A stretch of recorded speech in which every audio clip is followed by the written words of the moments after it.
আসসালামু আলাইকুম প্রিয় দর্শক,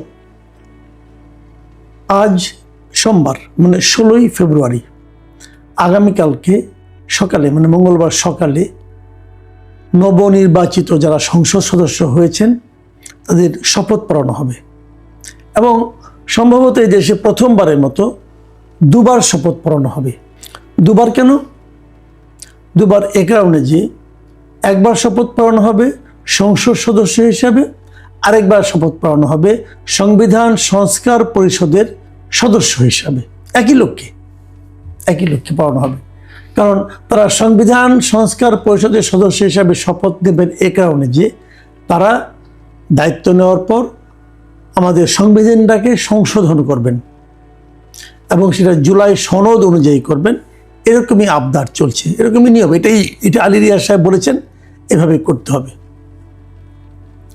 এখন সেই সংস্কার কোথায়, কিভাবে, কতটুকু হবে না হবে, তার সঙ্গে বিএনপির যে নির্বাচনী ইশতেহার তার কতটুকু মিল আছে, কতটুকু গড়মিল আছে, সেটা কিভাবে গড়মিল থাকলে সেটাকে কিভাবে ম্যানেজ করা হবে সেটা অন্য প্রসঙ্গ। ওই প্রসঙ্গে আমি আসবো। ওই প্রসঙ্গ আগামীতে অত্যন্ত বড় প্রসঙ্গ হিসেবে আবির্ভূত হবে বলে আমার ধারণা। সেই প্রসঙ্গ নিয়ে আমরা কাল পরশু কথা বলতে পারবো। আজকে আমি যেটা নিয়ে কথা বলবো সেটা হলো এই সংসদ সদস্যদের শপথ পড়াবেন কে। যতটুকু বোঝা গেছে শপথ পড়াবেন সিইসি মানে প্রধান নির্বাচন কমিশনার। প্রধান নির্বাচন কমিশনার এম নাসিরউদ্দিন তিনি এই শপথটা পড়াবেন। প্রশ্ন হচ্ছে তিনি কেন পড়াবেন, আইনগুলো কি, কোন আইনের মাধ্যমে এটা উনি পড়াচ্ছেন। সেটা হলো, নিয়মটা হলো যে এই সংসদ নির্বাচনের পর যখন সরকারি গ্যাজেট হয়, সেই গ্যাজেটের প্রকাশের 3 দিনের মধ্যে আগের সংসদের যিনি স্পিকার, সংসদ তো তখন থাকবে না কারণ নতুন নির্বাচন হলে তো আগের সংসদ ভেঙে দেওয়া হবে, আগের সংসদে যিনি স্পিকার তিনি এই শপথ পড়াবেন। এটা কিন্তু সরাসরি সংবিধানের অংশ। মানে সংবিধানের যে 148-এর 1 আছে, এই 48-এর 1 অনুচ্ছেদে স্পষ্ট বলা হয়েছে যে বিদায়ী স্পিকার নতুন এমপিদের শপথ পাঠ করাবেন। এখন যদি কোনো কারণে বিদায়ী স্পিকার শপথ পাঠ করাতে না পারেন তাহলে 148-এর 2 ধারায় বলা হয়েছে, 2 অনুচ্ছেদে বলা হয়েছে যে স্পিকারের মনোনীত কোনো ব্যক্তি তার কাছেও এমপিরা শপথ নিতে পারবেন। তার মানে 2 জায়গায় কিন্তু স্পিকারকে লাগবে, হয় স্পিকার পড়াবেন, না হলে স্পিকার যদি অন্য কাউকে মনোনীত করেন যে আমার পরিবর্তে উনি পড়াবেন তাহলে তাও হবে। তারপরে স্পিকারকে লাগবে। আবার এখন যদি স্পিকার না থাকেন তাহলে এই কাজটা কি করবে, তাহলে ডেপুটি স্পিকার করবে। এটাও কিন্তু সিম্পল, যে যদি ধরেন স্পিকার নাই, স্পিকার মারা গেছে, স্পিকার নিখোঁজ, স্পিকার গুম হয়ে গেছে, হইতে পারে তো, তাই না? তো সেক্ষেত্রে ডেপুটি স্পিকার এই কাজটা করাবেন। এখন প্রশ্ন হচ্ছে যদি 3 দিনের মধ্যে 148-এর 2 ক এই ধারায় বলা হয়েছে যে গ্যাজেট প্রকাশের 3 দিনের মধ্যে যদি স্পিকার বা তার মনোনীত ব্যক্তি সংসদ সদস্যদের শপথ না পড়ান তাহলে পরবর্তী 3 দিনের মধ্যে প্রধান নির্বাচন কমিশনার এই শপথ পড়াবেন। খেয়াল করুন, নির্বাচন হয়েছে 12 তারিখে, 13 তারিখ শুক্রবারই কিন্তু গ্যাজেট হয়ে গেছে। মানে 13 তারিখ শুক্রবারেই গ্যাজেট করে ফেলা হয়েছে, খুব দ্রুততার সঙ্গে করা হয়েছে। এটা ভালো, গ্যাজেট তাড়াতাড়ি করে ভালো। 13 তারিখ যদি শুক্রবার করে তারপরের 3 দিন মানে 14, 15, 16 এই 3 দিনের মধ্যে হলে পরে স্পিকার পড়াতে পারতেন। এখন এই 3 দিন মানে আজকে 16 তারিখ, আজকে হলো শেষ দিন। আজকে রাত্র 12টার মধ্যে যদি কেউ না পড়ায় তাহলে ধরে নেওয়া হবে স্পিকার পড়াচ্ছেন না।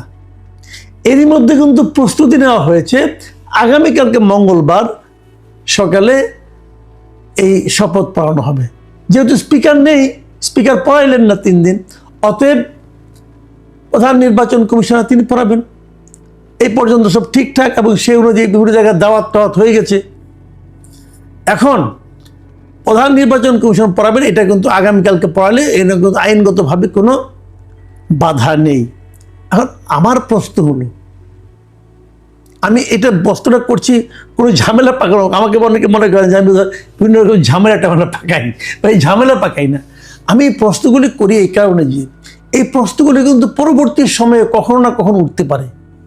ইতিহাস বলতে একটা কথা আছে না বলেন? আপনি আজকে যে কাজটা করবেন, এই সরকার আজকে যে কাজটা করবে, আজকে থেকে 20 বছর পর, 30 বছর পর যখন কোনো কিছু নিয়ে এইগুলি নিয়ে গবেষণা হবে, তখন তার ইতিহাস খুঁজবে যে ঘটনাটা কি, তারা খুঁজে কি পাবে যে প্রথম 3 দিন স্পিকার শপথ পড়ার নাই। তাহলে প্রশ্ন হবে কেন পড়ার নাই? উনি কি মারা গেছেন? উনি কি ইন্তেকাল করছেন? উনি কি হয়েছে? উনি কি বিদেশে গেছেন? উনি কোথায়? ওনাকে কি জানানো হয়েছিল?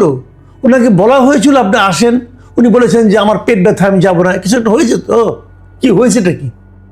আচ্ছা, ওনাকে যে খোঁজা হয়েছে, উনি যে নাই, এই জিনিসটা কে কনফার্ম করলো? সরকারের কোন বিভাগ কনফার্ম করেছে যে স্পিকার নাই, স্পিকার হাওয়া হয়ে গেছেন? কে কনফার্ম করেছেন?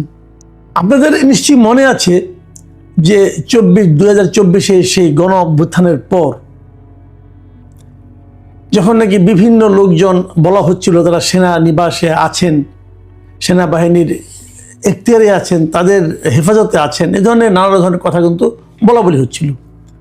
এবং তাদের একটা তালিকা ওই সময় আইএসপিআর মানে সেনা বিভাগের মানে সেনানিবাসের সেনাবাহিনীর একটা যে আপনার পাবলিক রিলেশন অফিস, সেই আইএসপিআর থেকে একটা তালিকা দেওয়া হয়েছিল যে কে কে কোথায় কোথায় আছে এবং তাদের কাছে তাদের হেফাজতে কে কে আছে। সেখানে ওই সময় যে ঢাকার ডিএমপি কমিশনার ছিল হাবিবুর রহমান, তার নাম ছিল, প্রধান বিচারপতির নাম ছিল, আরও অনেকে ছিল, এবং সেখানে স্পিকার শিরিন শারমিন চৌধুরীর নামও ছিল।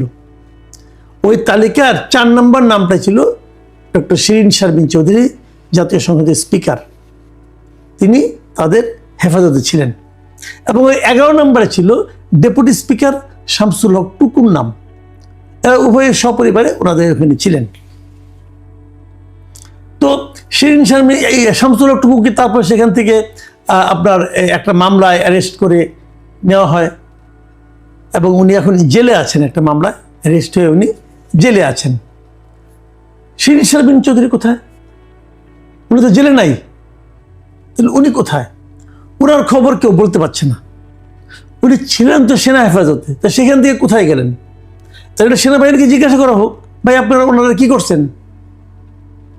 এখন উনি আপনাদের কাছে আছেন, অথবা উনি কি অন্য কোথাও গিয়েছেন? কোথায় গিয়েছেন আপনারা কি জানেন? নাকি আপনারা ওনার উপর কোনো দায়িত্ব বোধ করেন না, ছেড়ে দিয়েছেন? হতে তো পারে, কোনো সমস্যা নাই ছেড়ে দিলে পরে, দেশ ভালো অবস্থা আছে, ওনার এখানে থাকার দরকারটা কি, ছেড়ে দিয়েছেন। কোথায় ছেড়ে দিয়েছেন? উনি কোথায় গেছেন? কোনো খোঁজ খবর কেউ জানেন না? ওটাকে খোঁজা হয়েছে। এত বড় একটা ঘটনা, দেশে একটা নির্বাচন হয়েছে, এখন স্পিকার হিসাবে উনি শপথ পড়াবেন। এখন আপনারা হয়তো বলবেন যে উনি কিভাবে পড়াবেন, উনি তো পদত্যাগ করেছিলেন। হ্যাঁ, উনি পদত্যাগ করেছিলেন। উনি অগাস্টে ঘটনা ঘটলো, উনি সেপ্টেম্বরেই পদত্যাগ করেছিলেন। তো এখন উনি পদত্যাগ করলেও কিন্তু আইন সংবিধান অনুযায়ী যে উনি পদত্যাগ করুন আর না করুন সেটা ব্যাপার না, পরবর্তী সংসদ হওয়ার আগ পর্যন্ত উনি থাকবেন। সে হিসেবে উনি এসে পড়াবেন। আচ্ছা, আমি ধরে নিলাম ওনার পদত্যাগটা কার্যকর হয়েছে, উনি আর পড়াবেন না, উনি আর এই ঝামেলা আসবেন না। ঠিক আছে, আসবেন না। তাহলে যদি স্পিকার পদত্যাগ করে, তাহলে স্পিকারের দায়িত্বটা কে পায়? Deputy speaker. ডেপুটি স্পিকারকে শামসুল হক টুকু। এখন শামসুল হক টুকু কি পদত্যাগ করেছেন? শামসুল হক টুকু কিন্তু পদত্যাগ করেন নাই। ওনাকে একটা মামলায় গ্রেপ্তার করে আপনি জেলে নিয়েছেন। উনি এখান থেকে এসে ওনাকে আপনার প্যারোলে বের করে নিয়ে আসেন, নিয়ে এসে উনি শপথ পড়াবে, অসুবিধাটা কি? এবং ওনাকে গ্রেপ্তার দেখানো হয়েছে, ওনার মধ্যে কোনো সাজাও তো হয়নি, উনি তো সাজাপ্রাপ্ত আসামিও না। তাহলে ওনাকে জামিনে বের করে নিয়ে আসেন, শপথ পড়া, জামিন দিবেন না, দিয়েন না, অসুবিধা নাই, এটা তো আদালতের বিষয়, আমি কি বলবো, জামিন দিবেন আদালত, ওকে ফাইন। তাহলে থেকে মানুষ মারা গেলেও তো প্যারোলে মুক্তি পায়, ওনাকে প্যারোলে মুক্তি দিয়ে নিয়ে আসেন 2 ঘন্টা 3 ঘন্টার জন্য, উনি শপথ পড়ায় আবার জেলখানা ঢুকে যাবে, অসুবিধাটা কি? সেগুলো করলেন না কেন? ওনাকে কি অ্যাপ্রোচ করা হয়েছিল? উনি কি বলেছেন যে আমি পড়াবো না?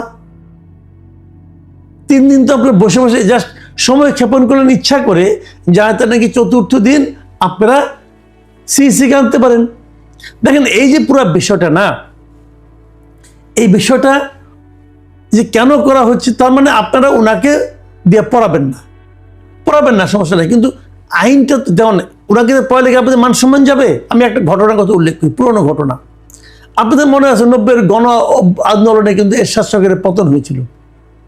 তো এরশাদ সরকারের আমলে সংসদের স্পিকার ছিলেন কি? শামসুল হুদা চৌধুরী। সেই শামসুল হুদা চৌধুরী কিন্তু পরবর্তীতে যে বিএনপি এবং আওয়ামী লীগ দুইজনে মিলে যে ইলেকশনটা করলো, 91 ইলেকশন, যেখানে বিএনপি জিতেছিল, এই সকল সংসদদেরকে, বিএনপির এবং এদেরকে, আওয়ামী লীগের এমপিদেরকে শপথ পড়িয়েছিলেন কিন্তু শামসুল হুদা চৌধুরী। তো উনি তো তখনকার দিনে পতিত স্বৈরাচারের সরকার যেটা ছিল, সেই সরকারের সংবিধানে সংসদের উনি ছিলেন স্পিকার। কোনো সমস্যা তো হয় নাই, বরঞ্চ আইনটা, রীতিটাকে আপনি আপহোল্ড করে রেখেছিলেন। তো এগুলো ঘটতে থাকবে, এবং এই প্রত্যেকটা ঘটনার মাধ্যমে দায়িত্বপ্রাপ্ত যে ব্যক্তিরা, তারা তাদের চরিত্রের তাদের যে চরিত্রটা, তারই প্রকাশ ঘটাবেন। আমি মনে করি এক্ষেত্রে তাই ঘটানো হয়েছে। এই সরকারের আইন বিষয়ক উপদেষ্টা আছেন আসিফ নজরুল ইসলাম, মিস্টার আসিফ নজরুল সাহেব, আইনের অধ্যাপক ঢাকা ইউনিভার্সিটির। উনি একটা উদাহরণ তৈরি করলেন। উনি আবার শুনেছি উনি নাকি এখান থেকে শেষ করে আবার ক্লাসে ফিরে যাবেন। উনি ওনার স্টুডেন্ট এই উদাহরণটা দিবেন যে আমি এই কাজ করেছি, এবং এটা একটা উদাহরণ হয়ে থাকবে আমাদের এখানে আইনের ক্ষেত্রে, যে এভাবে করা যায়। সেই উদাহরণটা আমাদের জন্য কি সম্মানের হবে, লজ্জার হবে, নাকি আইনের ব্যত্যয় ঘটবে? আমি জানি না এটা কোনটা হবে, তবে এটা হয়তো পরবর্তীতে ইতিহাসই তাকে বিচার করবে।